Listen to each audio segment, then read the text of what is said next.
Hi, my name is David Belanger, an application engineer here at Desktop Metal. Today I'm going to talk to you about one of the more unique features of the Studio system, separable supports. So what do I mean by separable supports? Well, let's take a look at these two parts as an example. Here we have the same part in two different states. We have the green part fresh off the printer, and then we have the finished part that's been debound and sintered. Let's take a look at the finished part. As we can see, it has a large gap here. If we were to print it without a support structure, this overhang would fall due to gravity. If we look at the green part, we can see there's a support structure that was printed in place.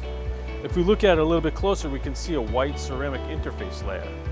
This will turn to a powder or a sand during sintering and allow us to easily remove the support from the model.